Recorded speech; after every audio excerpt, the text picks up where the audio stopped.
جنگ بدر کا نام تو آپ نے سنا, یہ اسلام کی پہلی بڑی جنگ ہے, لیکن تقریباً 5 یا 6 جنگیں اس سے قبل بھی ہوئی, لیکن اس میں لڑائیوں کی نوبت نہیں آئی.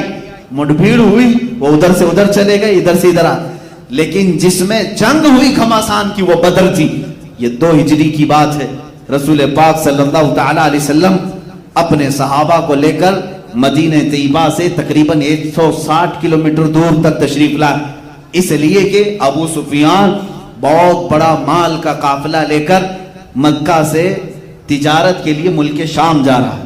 اب آپ سوچیں مال کس کا ہے بیچنے جو جا رہے ہیں؟ یہ وہ صحابہ جو اپنے گھر چھوڑ آئے تھے, ان کا سب سامان سمیٹ کے ملک شام بیچنے جا رہے ہیں. ان کا بھی اس میں مال تھا, مکہ والوں کا بھی مال تھا. تو کیا مدینے میں آئے ہوئے صحابہ کا اتنا حق نہیں تھا کہ ہمارا مال ہمیں دے دو؟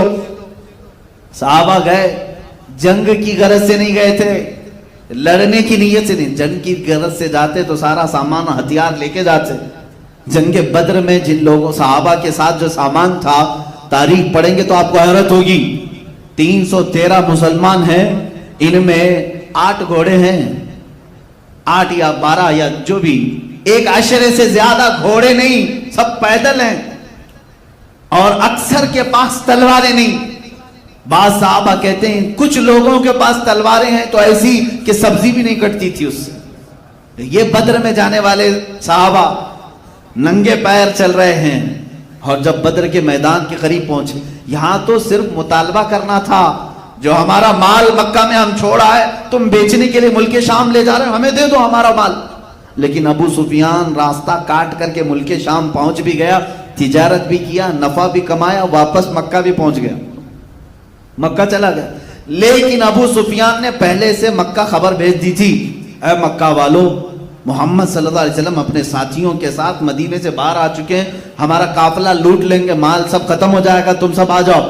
مکہ والوں کو اپنے مال تجارت کی فکر ہوئی, سب کے سب جوش میں بھر کر جمع ہوئے.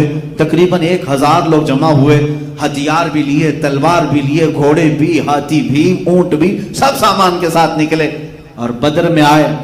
میں سمجھتا ہوں جیسے قریب کے زمانے میں آپ نے دیکھا ہوگا ٹائٹینک ڈوبا تھا. ٹائٹینک ایک جہاز بنایا گیا تھا, اور جہاز بنانے والے کا دعویٰ یہ تھا کہ دنیا کی کوئی طاقت اسے ڈبا نہیں سکتی, اس کا چیلنج تھا. اور جانتے ہیں اتنا بڑا جہاز تھا جس میں ہزاروں لوگ سوار تھے. اس ٹائٹینک کے بنانے والے یا کیپٹن نے دعویٰ کر کے جو چھوٹی کشتیاں رکھی جاتی ہیں, ہم بھی سفر کیے ہیں, چھوٹی چھوٹی کشتیاں بڑی جہاز کے ارد گرد رکھی جاتی. کیوں؟ اگر ایمرجنسی آ جائے کچھ بھی تو یہ چھوٹی کشتیوں میں بیٹھ کر کے لوگ سمندر سے باہر نکلنے کی کوشش کرتے ہیں. اس نے وہ چھوٹی کشتیاں بھی رکھنے کو منع کر دیا تھا, ٹائٹینک نہیں ڈوبے گا, اسے کہا بھی گیا تھا. اور اس کے بعد دنیا کی تاریخ نے دیکھا ہے وہ آئس سے ٹکرایا اور تقریباً آدھے لوگوں کی موت ہوئی, تقریباً 1500 کے قریب لوگ مرے اس میں. سیم یہ چیز بدر میں آنے والے کفار و مشرکین نے کیا تھا. وہ آئے تھے اور بہت ساری چیزوں میں ان کا شور و غل ایسا تھا کہ رات بھر محفلیں لگاتے تھے, گوشت بھونتے تھے اور کھاتے تھے, طبلے بجاتے تھے اور ناچتے تھے, اور کہتے تھے کہ اب محمد اور ان کے ساتھیوں کو آخری زمانے تک کوئی یاد بھی نہیں کرے گا, ایسا ہم ختم کر کے جائیں گے. اتنے بڑے بڑے دعوے. ان کے اگر اشعار آپ پڑھیں گے تو ایسا لگتا ہے کہ یہ لوگ یہ سوچ کر کے رکھے تھے کہ اب اسلام اور مسلمانوں کی کوئی ایک نشانی بھی باقی نہیں رہی. اتنے بڑے بڑے اشعار بدر کے میدان میں پڑھ رہے ہیں, اپنی محفلوں میں پڑھ رہے ہیں. لیکن ادھر رسول پاک صلی اللہ تعالی علیہ وسلم 313 نہتے صحابہ کے ساتھ کیا کر رہے ہیں؟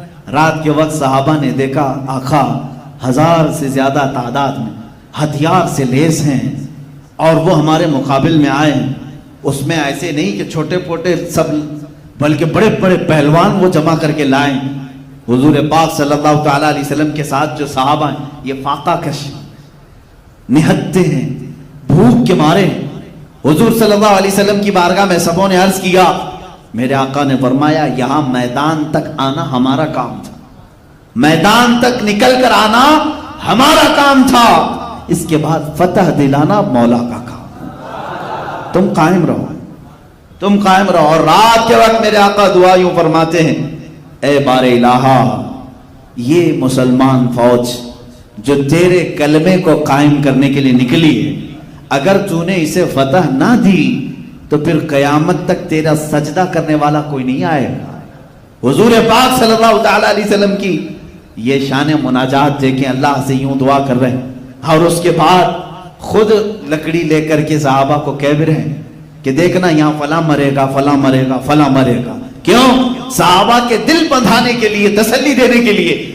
حضور نے جن لوگوں کے مرنے کی ایک دن پہلے اطلاع دی تھی وہ بڑے بڑے جرنیل تھے، سپہ سالار تھے. صحابہ میں جب یہ بات مشہور ہو گئی، حضور نے لکیر کھینچ دی ہے. صحابہ نے کہا بڑے بڑے ہی جا رہے ہیں تو باقی کو پھر ہم نپٹ لیں گے. حضور نے جب کہا ہے ان کو جانا ہی ہے. حضور نے جب لکیر کھینچی ہے وہ ان کی ڈیڈ لائن ہے، ختم ہو چکے ہیں. صحابہ کا یہ توکل بھی تھا، یقین بھی تھا. اور دوسرے دن جب صحابہ میدان میں آئے، اللہ رب العزت نے ان کی ثبات قدمی کی وجہ سے، ثابت قدم ہونے کی وجہ سے آسمان سے 5000 فرشتے مدد کے لیے اتارے، جس کا ذکر قرآن پاک میں. ملائکہ، اللہ کے ملائکہ صحابہ کی طرف سے لڑ رہے تھے مشرکین کے ساتھ. مشرکین میں سے جو لوگ جنگ میں شریک تھے، کچھ لوگ بعد میں ایمان بھی لائے، وہ لوگ کہتے ہیں جنگ بدر یہ ہماری زندگی کی پہلی ایسی جنگ ہے، ایسے لوگ لڑنے آ رہے تھے جن کو ہم پہچانتے ہی نہیں تھے. وہ کون کہاں سے آتا تھا ہمیں دکھتا ہی نہیں تھا. حضور نے فرمایا وہ اللہ کے ملائکہ تھے. اب یہاں پر ایک بات میں یہ بھی بتا دوں، ایک فرشتہ اگر پر ہلا دے 1,00,000 مر سکتے ہیں، وہ تو 1000 کے لیے 5000 فرشتے کیوں اتارے اللہ نے؟ 5000 فرشتوں کو اتارنے کی کیا ضرورت تھی؟ ایک فرشتہ ہی کافی ہے. جبرائیل امین نے ایک بار آواز لگائی تھی، قوم شعیب پوری ہلاک ہو گئی.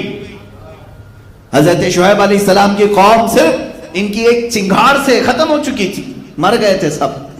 ایک فرشتے کی ضرورت تھی. لیکن محدثین فرماتے ہیں رب تبارک و تعالی نے رسول کے دیوانوں کی عظمت اور شان بتانے کے لیے اتنے فرشتے اتارے. باڈی گارڈ ایک ہو تو بھی چل سکتا ہے، لیکن کسی کے ساتھ 10 ہوں تو یہ اس کی عظمت کو بتاتے ہیں. 10 کا کام نہیں، تم چلو صرف ساتھ میں.